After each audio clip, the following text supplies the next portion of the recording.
Hello and welcome to the Dreaming and Doing podcast with me, Nicky Raby. I'm an actor, coach, writer, speaker, podcaster and a mum. And in my coaching work, I work with creatives, personal brands, freelancers and small businesses.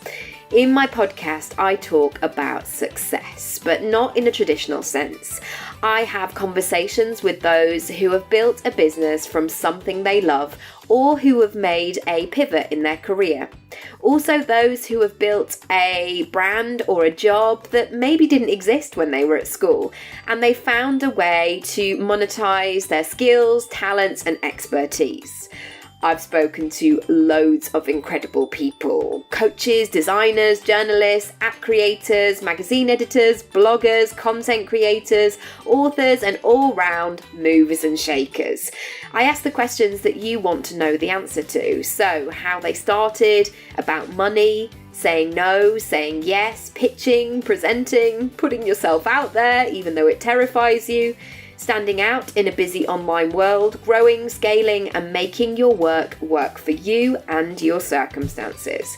The show notes are always at nickyraby.com/podcast and the conversation continues across social media, often on Instagram, my favourite platform, at Nicky Raby.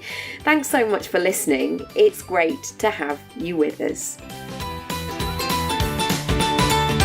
In today's episode, I'm talking to Sophie Finch, who is the creative director of Finch Interiors. And her company prides itself on designing spaces that people talk about. And when you see her website and Instagram, you will know what I mean. I've actually seen a few of them in the flesh and they're just so refreshing, amazing, lovely, brilliant spaces. I'd love you to come over to Instagram because lots of the conversation is around really celebrating how far Sophie and I and so many of us have come in our businesses. Sometimes when we're stuck in the daily grind of emails and getting stuff done and deadlines, we can actually forget, we've actually done lots of different things. So if you do want to celebrate your success, please come over and leave a comment and let me know what you've been doing. I would really love to hear it. Also as well, if you want to receive my Monday Moves magazine, which hits your inbox every single Monday, all about inspiration, interviews, tips, strategies, techniques, all kinds of stuff, go over to nickyraby.com/magazine. Here's the episode, enjoy, and I assure you it will probably make you want to wear glitters and sequins. Morning, Sophie. Welcome to the podcast. Hi Nikki, thank you for having me. Oh, you're so welcome. I have been loving your site and I was just saying to you, kind of going through your website going, yes, want that, need a disco floor, yes. Will you share with us what you do and how you would sort of describe your job? I'm creative director of Finch Interiors. And how would I describe my job? So we're an interior design practice that do bars, restaurants, hotels, cinemas, but we try to do colourful, bright, exciting, unusual designs. And that's it really, I guess. Fantastic. And how did the creative journey start for you? Were you always that person going, I'm just going to do this to the living room, Mum and Dad? I actually remember when I was tiny, my mum said, what colour should we do your bedroom? And I was like, I'm going to do it white. I'm going to do it white with white curtains. It's all going to be white. And in the 80s, 90s, that was quite controversial. And she just went, no. We're going to do flowers. And I was like, okay. You're like, but actually I put together this scheme and I've got this whole aesthetic going on and don't break the plan. And where did the training come in? Like, how did it start to become like a job? So I did art A-level and then I did art foundation. And I actually intended to be a fashion designer. Or graphic design or something else. And then I did art foundation, which means you can do all sorts of design. Because to be honest, I didn't really know that interior design existed when I was 18. Yes. it wasn't really a thing. It's certainly because of Instagram and everything, it's a big thing now. But back then, I hadn't really heard of it apart from changing rooms. Oh, and then, yes, the old chicken wire, yeah. or the mirrored kind of bits of silver thing, and their neighbours would all be like, "Oh yeah, it looks great." Exactly. Lawrence Llewellyn Bowen was my only. I didn't have any idea what interior design was apart from him. So I was like, well, I'm not going to do that. No, I'm not going to paint my fireplace purple. No way. Exactly. And then my tutor just went, look, I think you should do interior architecture. And I was like, I don't even know what that is. And there was 80 of us on the course, and I was the only one doing it. And I was like, I don't know if I should be doing it. No one else is doing it. There's clearly something wrong here. He was like, no, I really think you should. You're like spatially aware. And I was like, I don't know what that means, but you're okay. But lovely. I was like, let's do it. So then I went to Nottingham Trent and did 4 years as an interior architect. And you do sort of 2 years, 1 year placement, and then another year. And then that's sort of how it all started. So I started working for big practices like Finch and big design corporate agencies. And that's how I started the interior design. So I was sort of doing, I can't even remember now, so long ago. There's so many years that are so foggy in my brain. I know. I mean, it's so hard. It could have been last week or 1998. Yes. Who knows? Who knows? So I graduated in 2000, which is absolutely terrifying now when I think about it. And just sort of thought, well, I really want to be in London. So I worked in design practices and sort of gave it a go. But I started actually in branding and then developed into interiors. So I still really, I don't do residential or cushions and curtains, really. I'm not interior stylist and more of an architect. And then I just thought, actually, interior architect's a bit of a wanky name. Am I allowed to say that? You can, absolutely. Kids, if you're listening, we don't repeat it. Sorry. I just thought, what does it even mean? It's like, am I an architect or am I an interior designer? It's sort of in between. It's sort of a nonsense. So I said, actually, I'm going to be an interior designer and embrace it and go down the colourful route and do crazy interiors for bars and restaurants. And then that's how my career started. But I didn't start my practice till 10 years ago. And that started when I had kids. The usual story. Yeah. And so what did that look like? Did you know that your current situation was not going to work with kids? Or did you suddenly get this, like, I'm going to do what now? I've carried a human. I'm going to do all these things that I never thought were possible. Oh my God, it's probably a bit of both thinking about it. I think, so I was designing, I don't know if you remember Chez Girard's and Cafe Uno's and... Yes, I do. Those bad boys. Things like Booth that. seating. Oh gosh, it was quite a thing. And sunglass huts, and I was like rolling out 30 of those a year. It was intense, long hours. And I just thought, I can't keep doing this and I want to see my son. I actually want to be with him. And then I was walking down the street when my son was 4 weeks old, and I bumped into an old client of mine. And he just said, what are you doing now? I said, well, I'm just surviving. I'm alive, so I'm happy. And we've made it out the house, so that's great. Exactly. Isn't it funny in those early things, those early weeks of parenthood, you're like, I've made a sandwich today. And they're like, no, but what's your life vision? It's like making a sandwich. Like, we're all fed and watered. This is great. Exactly. I'm alive. That's all that matters. Yeah, quite. Oh, and he's like, oh, why don't you do the next? So he's the owner of Breakfast Club. I don't know if you know that they're a chain of restaurants in mainly based in London. And by that point, I'd only done one with him. And that was in Angel Passage in Islington. And he said, oh, can you do the next Breakfast Club for me in Hoxton? And I was like, can you not see I've got a baby in a pram? Like, it's... And he was like, oh, it'll be fine. I said, I don't know if it will be fine. The optimism of a man. Oh my God. Obviously, he hadn't had kids. He had no idea. Right, yeah. I was like, look, let's try it. But he said, oh, it'll be great. And I was like, oh, I really wanted to work with them. I honestly adore these guys as as people, let alone as their business. And then I thought, right, let's give it a go. So I took Harry to all the site meetings, and I worked around him when he was sleeping, because I was like, I'm not getting him childcare. I'm not putting my relationship with my son at risk. I'm just going to try and squeeze it in as best I can. And I don't know how it happened, but it kind of worked. And when I look back, I don't know how it happened. It was like a blur, a mist, a fog. And I've got a picture of him, 6 months old, eating scrambled eggs with his hands in the restaurant. With a hard hat on. And then from then on, it was sort of word of mouth. So then another client said, oh, can you do a bar in Covent Garden? I was like, oh, God, okay. And I just sort of, it just spiraled from there. And I just thought, actually, I won't go back to my old company. And to be honest, it wasn't conducive for both of us, I think, because I didn't want to go back to those working hours. And so I just thought, okay, well, I'll just have a go on my own and see how it goes.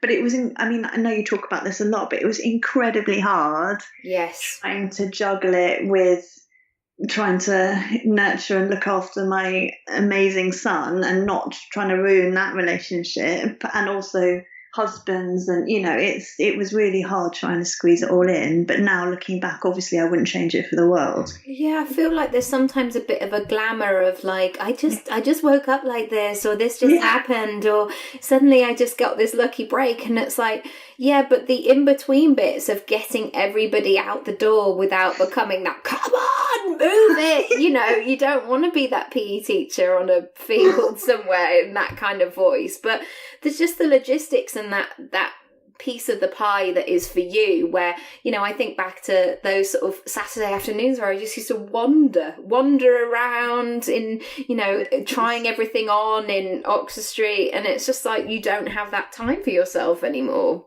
No, that's it. You have to sacrifice a lot. I didn't earn enough money to pay for the childcare, right?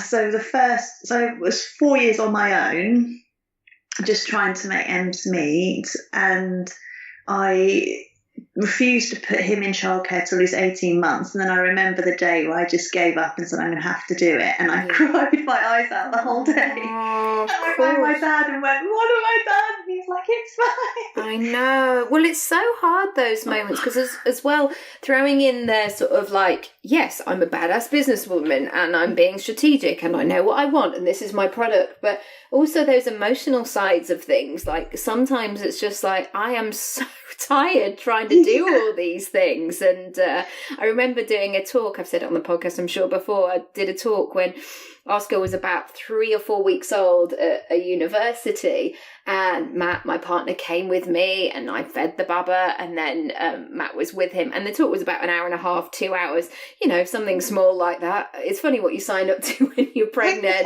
But everybody just said, gosh, isn't it amazing that you've got such a supportive partner? And I think I was a bit sassy and tired, but I was like, isn't it amazing I'm here? Yes. Because you're just like, it's great that he can sit with the baby, but also it's full on, and this has been a big planning mission to kind of get out there. You mentioned in your email about trusting your gut. Talk to me about that and how that process has been for you as you've navigated into sort of now kind of leading a collective of people that you work with. So I think I've always struggled with confidence and self-belief, I think, but I always have had this instinct with my gut, which I think is really important. So even when you're at your lowest and you're so panicked, always trust your gut. Yeah. So when I started, how do I display this? So basically, I've made lots of mistakes, as everyone does, huge mistakes. And the mistakes obviously mean that you're learning and you get better and better in business. And the most mistakes I've made is when I haven't trusted my gut. So always, and it's things like, oh my God, I need money, I'm panicking, we haven't got enough money to pay this or that, so I take on a job which I know is going to be difficult, or Yes. I know the client is not my type of client and it's going to be incredibly hard work, and I take it on, and then it ends up that you end up losing money because you end up doing too much and over and above just to try and compensate to make it work.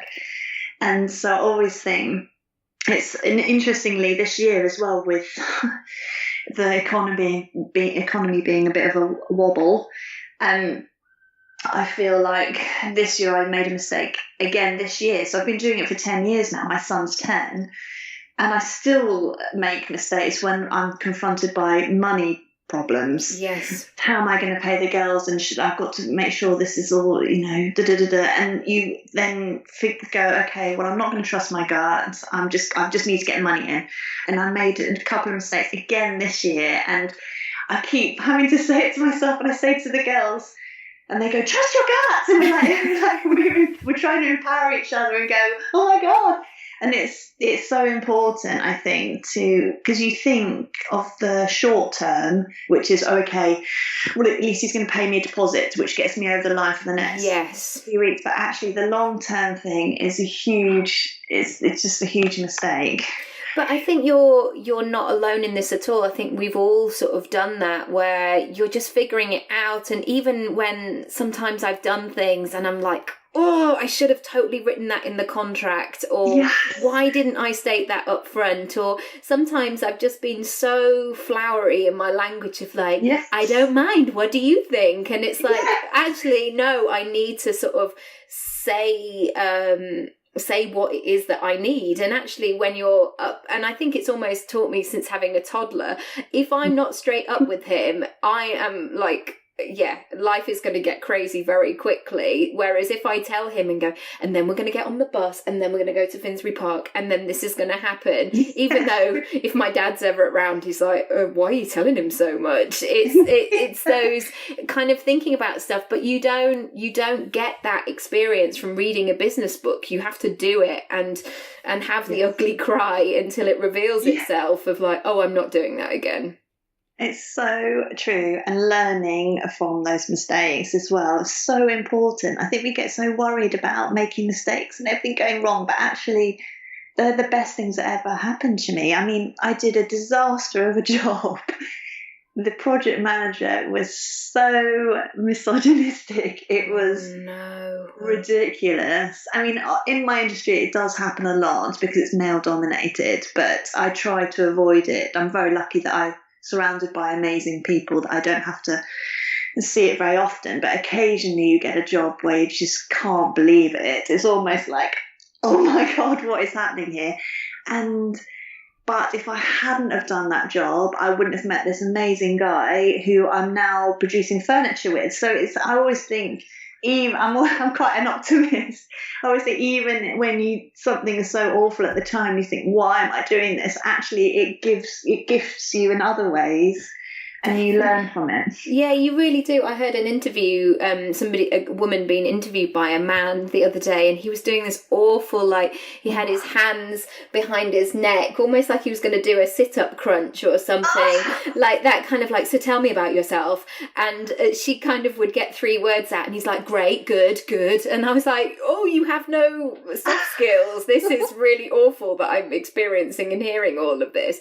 But it made me think, as, you know, I'm going through the process of growing my team and growing my brand, man, but like I was like, oh, I'm never going to treat people like that. I'm never going to approach that situation because it's really ugly when you see it. It's so ugly, isn't it? It's so funny. It's just like, I also have another theory that if you're just nice and friendly, then people are nice and friendly to you. I just don't understand why we have to be so sort of hostile and go get, aggressive and sort of, I'm going to take over the world. It's actually, I sort of feel like things can be fun. Yes. And I say this to my clients, like, especially even big corporates. I'm like, this can be fun. We can you don't have to be a complete a-hole here.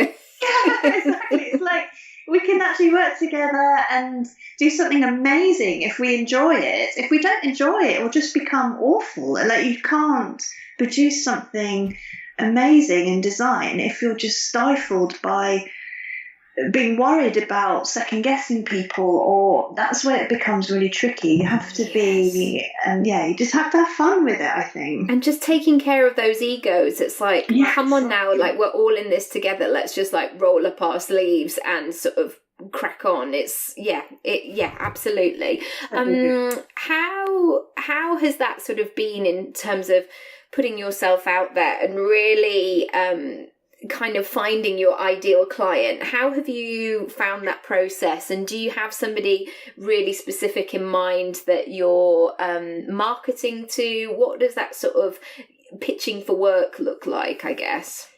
That's interesting. So we don't have any marketing or PR or anything, so everything comes from the website, Instagram, word of mouth. We've won awards, which also helps because that sort of then puts you out there for the big guys to sort of find you. So I don't actually go to anyone. I'm probably the worst businesswoman in the world.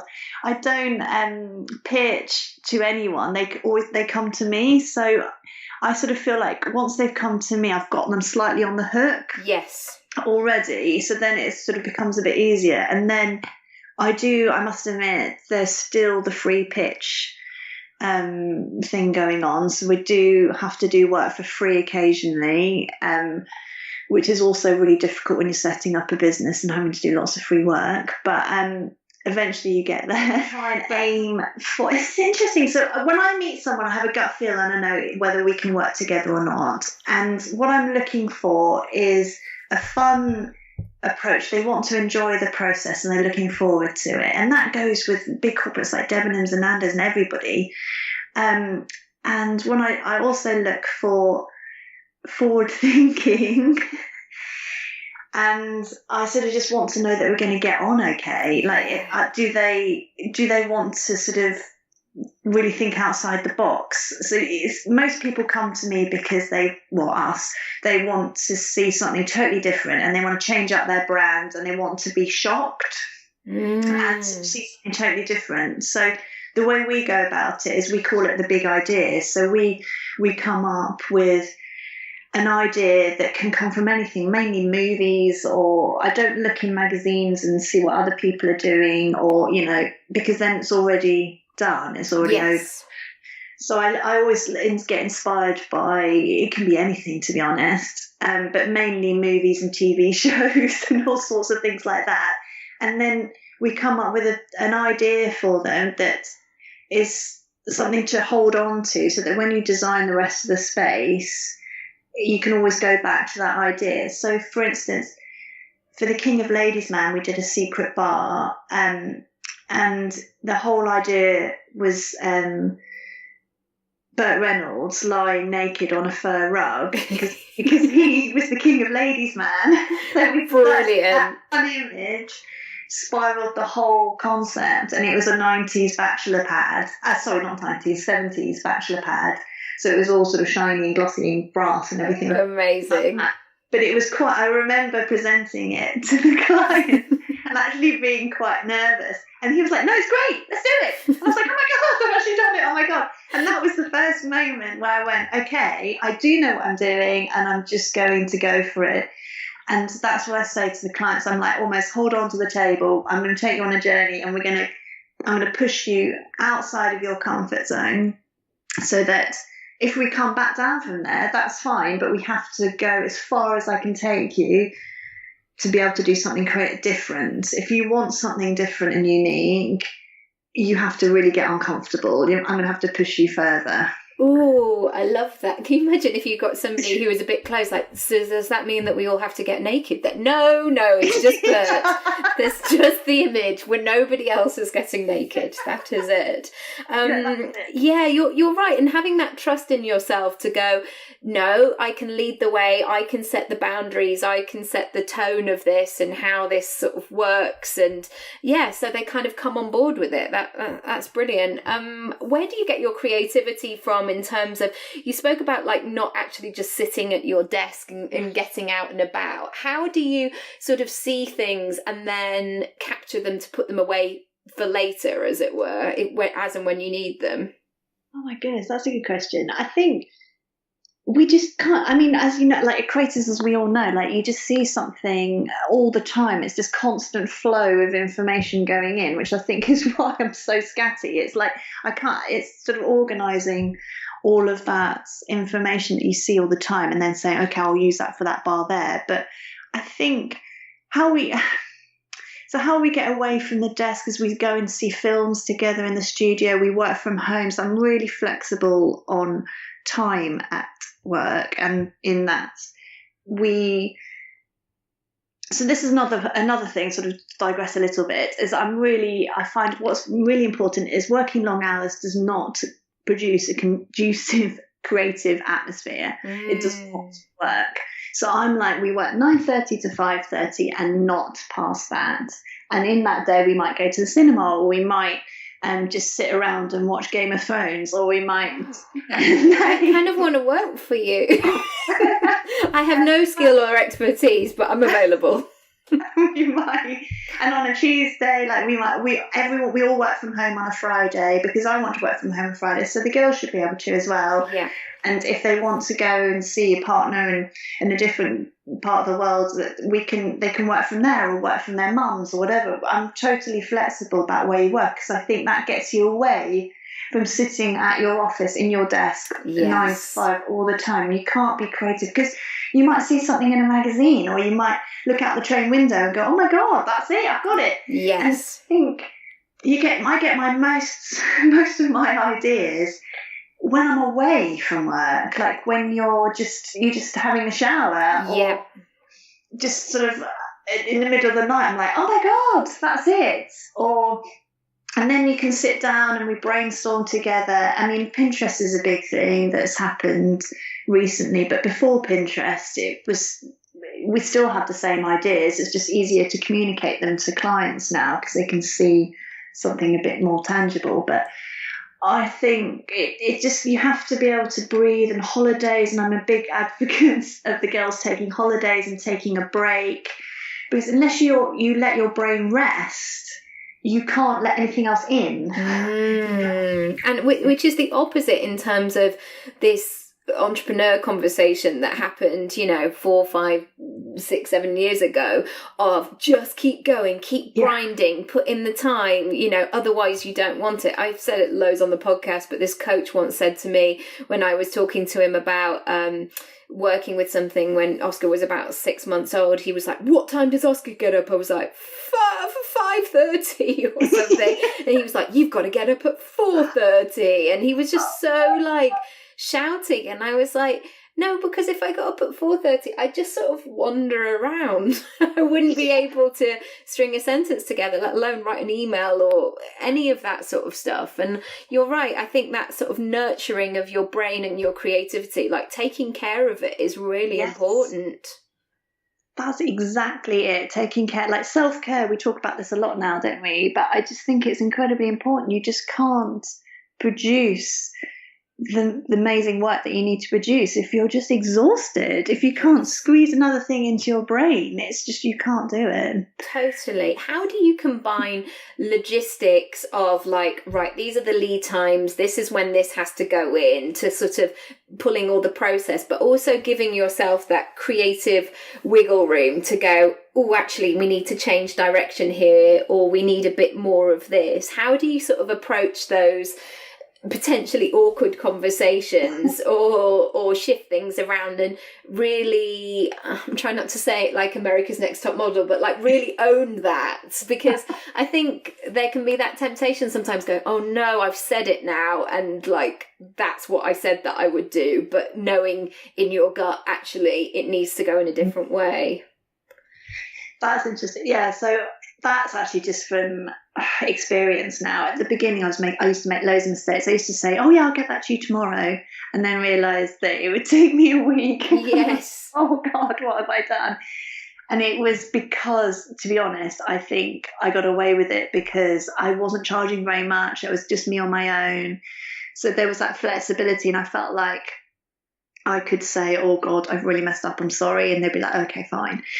But now, now we're more established and we charge more money because we we should.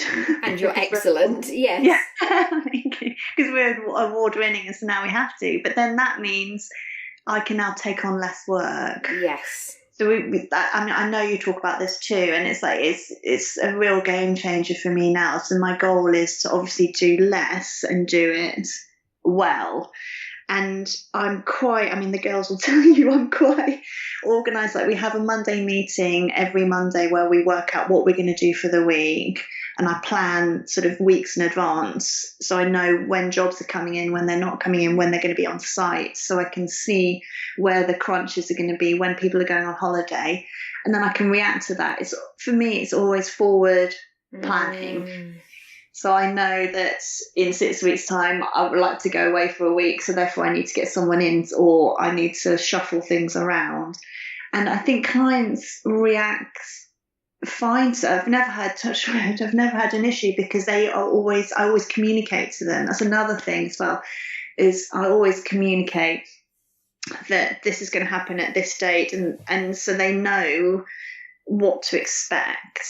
Managing expectations is so key, that it's not rude or it's not bossy or any of those. That actually, I would much rather, if I'm on the opposite end of going, okay, this is what it's going to be. I mean, we've got this terrible plumber called Keith, and he's just literally like, it is like, where's Wally, where's Keith? And he's all like, baby, I'm like, stop calling me baby firstly, but like, baby, I'm definitely going to be with you tomorrow, which actually means, 8 weeks time. And then you just don't know where you are, and it's just a disaster, isn't it? And I think it's just people, and it's like, for me as well, I just want to know when it's going to happen. And if it's not going to be for 3 weeks, that's fine, because I now know.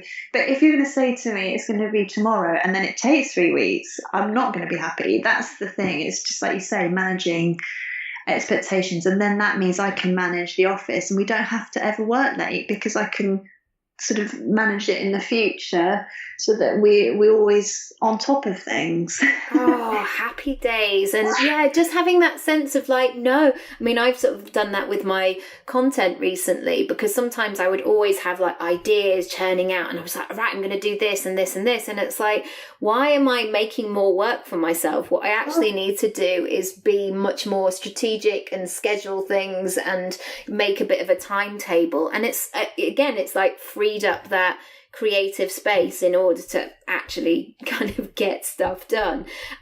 What helps you to kind of be the best sort of topped up version of yourself outside of work, and what really helps you, especially when you've got those monster days where you're like, oh, this all feels really hard and tricky? Oh God, what makes me feel better? Oh Lord, that's a good question. I don't know. Cuddles from the kids really helps, and my husband, like, we're a big cuddling family. Oh, it's those endorphins, isn't it? Yeah. I'm a bit like, no, just sit with me for a bit longer. Come on. And then that sort of makes me think. And actually, I tell you what has helped over the years. Actually, is I used to keep it separate. So I used to keep work separate from the kids, especially because I was like, I don't want them to sort of see the stress and panic I'm under, and I don't want them to have to even think about me being in work. I want them to think that I'm I'm an amazing mum. So I used to try scones. Yes, exactly. Even though I didn't even have to turn on the oven, but it's exactly that. And I thought, but actually, I sort of started embracing it. I thought, I'm going to take them to work. I'm taking to meetings. So now they just love it. And it's like totally changed everything. So because now they feel part of it, and I don't feel guilty anymore. And they just like, oh, mummy, like this morning, my son was like, oh, mummy, you're going to be on a podcast. That means you're going to be famous. And I was like, not really. You are going to be famous. You are. I was like, no. And he's just like, so proud and excited, and I thought that made a huge difference to how I approached work. So I was almost like trying to do it secretly and get it done as quickly as possible.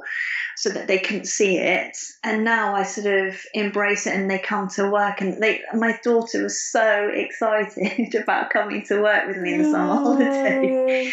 She loved it, and I just thought that's really changed a lot, sort of creating it so it's not a scary thing. Well, it's not trying to make work seem fun to them as well. I didn't want them to think, oh, she's going to work. Or that it's an option, isn't it, to actually love what you do, that it doesn't have to be such a slave, that, I mean, God, you see it on Facebook the whole time. That's why I can't really go on it, Wednesday, get over the hump day, or Monday, or whatever. And I actually really like Mondays, because I love that kind of beginning of the week. I've got a banging lunch all sorted, I feel on top of things. It's actually Friday where I'm like, I just need to lie in a heap. But I've always done that with Oscar, that whenever I go to work, I try and tell him what I'm doing and be excited about it. And invariably he will have questions for me when I get home. So where did you go? I mean, mainly it's about what forms of transport I used, but that will all come. And I think it's a really lovely opportunity now, especially if we're living and breathing it, to lead these sort of creative lives, to go, do you know what, you could do this too? Because my parents were sort of very traditional in their jobs, but fortunately they were like, well, if that's what you want to do, then great. But my dad is still not quite sure that the internet exists. Do you know what I mean? He's still a bit cautious about, but what does it? Okay, and I'll just sort of be resigned to the fact now. Dad, if you're listening. I've got one final question for you, which is where would you like to be in 5 years' time in business and in life? It's a biggie for a Tuesday morning, but I'm just going to throw it out there and you can answer it as you wish. Oh gosh, so because I've been doing it for 10 years, I'm quite lucky in that I sort of wanted to get to where I am now, interestingly, which is where I've got an amazing team that I love dearly and my family. And my husband also came on board 5 years ago, and he now runs the business, which is extraordinary, which is a huge help. Oh, wow, how brilliant. Yes, before we go any further, how does that work? Because also, as well, as you're saying this, I'm thinking, gosh, the 10 years ago version of yourself will be looking at you going, Sophie, you are doing all the things. Yeah, because where I started was that I'll just freelance for a bit and see how I go. And I had never intended to have my own business ever. It was never a goal. So it was quite, so the first 5 years were like, what the hell am I doing? And it was sort of a muddle and scary. And then when he came on board, it was almost a validation of, actually, okay, maybe this is a business, maybe this is going to work. And he was really integral in making me believe that, and sort of going, you've got to charge more, you're really great, and giving me confidence to say, actually, this is a business, and the whole family money's now coming from it, so I've got to believe in it. And then so my 5-year goal then was, I just wanted to get to the point where I didn't have to worry about money. Whereas we still do, but I'm sort of earning enough that it's okay. Do you know what I mean? I'm not earning lots. I would earn a lot more if I went back to my old job, but it's enough for me and our family to be fine and be happy. And I'm flexible enough that I can see the kids now, which is also what I wanted. Yes. And a byproduct was to do great work. And so by coincidence, I'm like, oh my God, I'm so lucky. I've got it all. I've got the great work as well. How did that happen? And something that you're completely in control of as well, that you're driving your own destiny, as it were, because you're going, ooh, this is my thing. This is what I do. So true. And it's terrifying as well, because there's some months where you go, oh my God. Yeah. But at least when you have, like you say, that control, at least you can control that. Like I will make myself redundant, if you know what I mean. I can foresee it. Whereas when you're in another business, it could happen tomorrow and you have no control over that. And so you haven't maybe tapped into those skills of being solution focused. Like the amount of times where I like know people, or you meet people at weddings and they're like, I mean, I literally don't know why they haven't sacked me yet because I don't do anything, and that they're always on WhatsApp at work and just, you know, they're not taking it seriously. Whereas if you're running your own gig, you're looking for all of those things the whole time. Right, let's shift this, let's move this, and you're really innovating all the time, whether you kind of know it or not. God, that is absolutely true, yeah. And little things like, yeah, like working from home, and you're sort of like, oh, well, I can do that now. I can make the rules. Why do I have to have this sort of stereotypical career? Yeah, it's great. Oh, and then, so my 5-year plan, I guess, is I want to set up another business. Ooh, so good. Oh, it's because now it's sort of spiraled to a situation which I didn't even imagine it would, that now I'm thinking, okay, what's the next level? So I would love to, and I'm sort of in conversations with, designing furniture now. So furniture that's based in my bars. And actually, I design it anyway, so why not put it out there for other people to be able to buy and enjoy? And I just think there's a big market for sort of fun, glittery coffee tables. Yes. You got to buy it. So I do my best work when I'm in glitter, I feel. Exactly. So, and I just think, why can't we have fun furniture at home? Why can't it be fun and colourful and bright and unusual and different? So that's my next goal, and I'm sort of just starting to do it, but it's hard to obviously squeeze it in with the main business, the earner. So I'm struggling now with how to switch the focus and how I can squeeze it in, but it's exciting. So that's sort of my 5-year goal. And then also another goal, which is, it feels unrealistic, but you never know, is I would love our studio in the summer holidays to just be working in Italy in summer, or like we have a whole summer off and we sort of work as and when we can and whenever we want to, and be much more fluid and flexible. Oh, that sounds brilliant. Oh, gosh, like the people who work for you are like, this is the dream, this is so good. And also imagine like all those kind of colourful walls in Italy, or just, you know, you're always working and topping up your inspiration as well. Exactly. And I just think, and like we have this thing in the office where we always say, evolve or die. And it's so true. It's like, if you can't keep pushing the boundaries and keep pushing what we're trying to do, then you're just the same as everyone else. I'm always striving to think of what's next and how we can do things differently, because things have changed so much in the last 5 years. I mean, it's exciting. It's an exciting time to be in, I think. Yeah, I have to kind of catch myself sometimes because, you know, I've got an almost 3-year-old, and sometimes I just wake up and I'm like, oh, I'm so tired. I've got so much to do, and I can easily, this is all while I'm trying to put the kettle on and sort of get some caffeine in my body quickly. But sometimes I'm like, yeah, but stop. I have to kind of switch my mindset, because I'm like, if you're going to stay in that headspace for a long time, you're going to miss it. You're going to miss these opportunities and make yourself unavailable. So stop it. You know, I have to be like a pushy pageant mum with myself, going, stop it and put a smile on your face and get on with it. God, you're so right, but it's so hard, isn't it? I talk about this all the time, like, but we hardly ever stop to celebrate or ever stop to catch a breath, and you just sort of, what's next? It's always what's next. And you're right, you have to stop and go, oh my goodness, this is actually the first time on this podcast that I'm actually like, oh, maybe it is okay. Well, I'm so glad, because I think, and this sort of pops up a lot where people go, oh, I'm actually doing it. What I wanted, yes, I'm doing. And again, you're right. It's always like, oh, I haven't replied to that email, or, oh, I feel behind on this, or if there's a random accountancy query that pops up that you're not expecting. And yeah, sometimes just actually hooking in with what, and this is probably a good exercise if you're listening, of just write down your achievements, write down the stuff that's really been going well over the last 6 months, a year, or whatever. And I know the temptation will be to sort of say, yeah, but I didn't do this, but just think about what you actually have done, because it will be more than you think. So I totally agree. It's so true. And I've started doing, the last 3-4 years, I've sort of sent myself and I write in notes what I want to achieve for the year, and then I forget about it. And then I look at it in December and I am amazed that I've always done the whole list. And I'm like, oh, yes. And it's even things like eat healthy, or I want to do a cinema, and I always reflect back and think, if I hadn't have written that down, would I feel so like I've achieved it? Because I would have forgotten about it. So it's actually it's a nice feeling to think, oh, actually I did do it.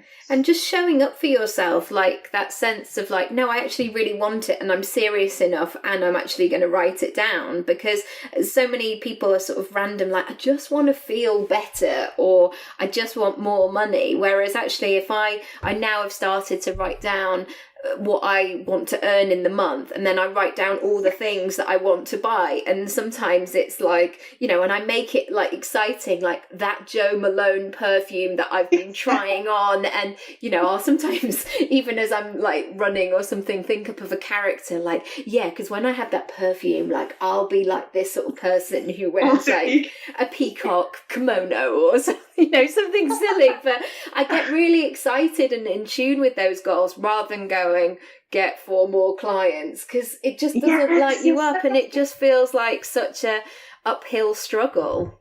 Oh, so right. I mean, we didn't go on holiday for 8 years. So it was like, once we finally booked that holiday to Mallorca as a family, I mean, it was, oh my God, we finally done. I can't believe it. We're going on a plane. It's like, it was extraordinary, but it was worth the sacrifice now, 100% of like just not spending money on things like that. But now it's just so important. I think you're right to put goals, personal goals, then you're right, then for clients. Yeah, and just suddenly things as you grow, they then become non-negotiable. As in, like, when I started working in a members club, that's sort of where I wanted to do my face-to-face stuff, because I was like, I'm not excited about a Cafe Nero where you're like, oh, somebody's left half an egg sandwich down the back of that. It's not the most inspiring place. No offense, Cafe Nero, if you're working, but it's,